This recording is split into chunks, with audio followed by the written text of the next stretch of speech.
వారిలో ఎంతమందికి వాస్తవంగా ప్రస్తుతం ఉద్యోగాలు లభించాయి, జిల్లాల వారీగా నివేదిక ఇవ్వండి. అలాగే యువతకు స్వయం ఉపాధి కొరకు ఆర్థిక సాయం చేయడానికి ప్రభుత్వం తీసుకుంటున్న చర్యలు ఏమిటి అనేది మీ ద్వారా మంత్రి వారిని ప్రశ్నిస్తున్నాను. మంత్రి గారు. అధ్యక్ష, మొట్టమొదటిగా గౌరవ సభ్యులు అధ్యక్ష నిరుద్యోగ వృత్తి గురించి మాట్లాడారు అధ్యక్ష. మా మేనిఫెస్టో చూడమనండి వాళ్ళను. 20 లక్షల ఉద్యోగాల కల్పన లేకుంటే అన్నాం అధ్యక్ష. దాన్ని చూడండి, అని బాగా చూడమనండి.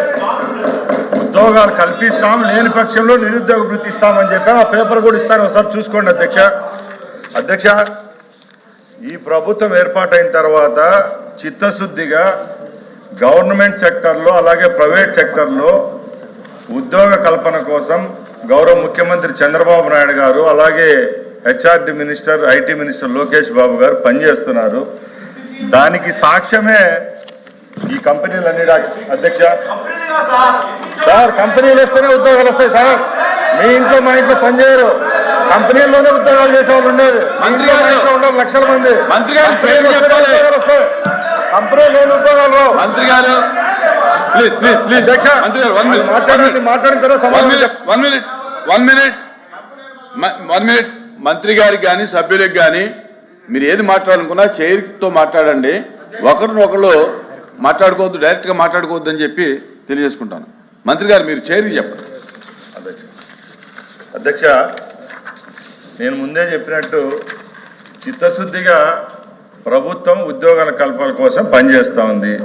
దానిలో భాగంగానే ఎప్పుడూ లేని విధంగా ఒకేసారి డిఎస్సి ఏర్పాటు చేసి 16,000 మందికి ఒకే ప్లాట్ఫామ్లో ఉద్యోగాలు కల్పించిన ప్రభుత్వం ఏదైనా ఉందంటే కేవలం చంద్రబాబు నాయుడు గారి ప్రభుత్వమే, కూటమి ప్రభుత్వమే అధ్యక్ష. అలాగే అధ్యక్ష, పోలీస్ నియామకాల్లో 6,000 ఉద్యోగాలు కల్పించింది ఎవరు అధ్యక్ష? ఈ ప్రభుత్వం కాదా? మేము ప్రభుత్వం ఏర్పాటైన తర్వాత రాష్ట్ర వ్యాప్తంగా స్కిల్ సెన్సస్ తీస్తున్నాము. రాష్ట్ర వ్యాప్తంగా ఉన్న నిరుద్యోగులు అలాగే చదువుకున్న వాళ్ళకు కూడా స్కిల్లో నైపుణ్యం పొందిన వాళ్ళకు ఉద్యోగాలు కల్పించే బాధ్యతగా ఈరోజు రాష్ట్ర ప్రభుత్వం పనిచేస్తూ ఉంది అధ్యక్ష. ఈ రోజుకి కూడా మీకు గర్వంగా ఈ సభలో చెప్తున్నాం, ఇన్ని లక్షలాది కోట్లు పెట్టుబడులు ఈ రాష్ట్రానికి వస్తున్నాయంటే అది కేవలం బ్రాండ్ చంద్రబాబు నాయుడు గారు వస్తున్నాయి. గతంలో 900 కంపెనీలు ఎన్నిక వెళ్ళిపోయాయి అధ్యక్ష. నిన్న మా మినిస్టర్ గారు కూడా మా ఇండస్ట్రియల్ మినిస్టర్ ఉన్నారు ముందర. గత ప్రభుత్వాలు చేసిన తప్పిదాల వల్లే 900 కంపెనీలు ఎన్నికిపోతే ఈరోజు ఎట్లొస్తాయి అధ్యక్ష? వీళ్ళు చెప్పినట్టు ఈరోజు చంద్రబాబు నాయుడు గారు 24/7 పనిచేస్తున్నారు కాబట్టి ఈరోజు రాష్ట్రానికి పెట్టుబడులు వస్తున్నాయి. పెట్టుబడులు వస్తేనే ఉద్యోగాలు వస్తాయి. అంకెల్ గారిని చేయించిన పని మాకు లేదు అధ్యక్ష. ఈరోజు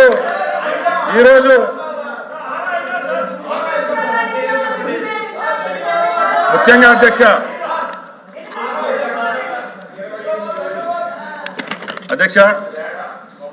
ఈరోజు గతంలో చెప్పినట్టే ప్రైవేట్ రంగంలో కూడా భారతదేశంలో ఏ రాష్ట్రంలో లేని విధంగా ఈ రాష్ట్రంలో ఇండస్ట్రియలైజేషన్ జరుగుతూ ఉంది అధ్యక్ష.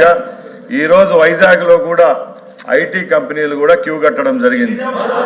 మేము గత ప్రభుత్వంలో లాగా 5,000 రూపాయలు ఇచ్చి చదివిన వాళ్ళు కూడా వాలంటీర్లుగా ఇంటికాడ పాచిపని చేయించిన ప్రభుత్వం అదైతే ఈరోజు చిత్తశుద్ధిగా మేము ఇచ్చే డబ్బుకు వాళ్ళ కుటుంబాలకు భరోసా ఇచ్చే విధంగా ఈ రాష్ట్ర ప్రభుత్వం పనిచేస్తుందని మేముందరూ తెలియజేసుకుంటున్నా అధ్యక్ష.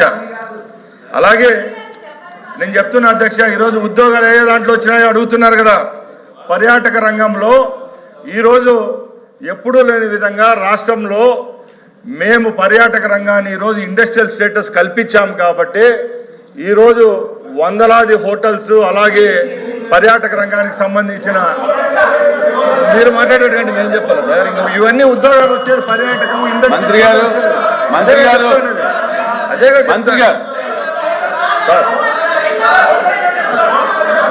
సార్ ప్లీజ్ సార్, వాళ్ళు ఇంటరప్ట్ చేస్తే నేను ఏం చెప్పాలి చెప్పండి. నేను క్లోజ్ చేస్తానండి. మీరు మాట్లాడుకుంటే నేను మీకే చెప్తాను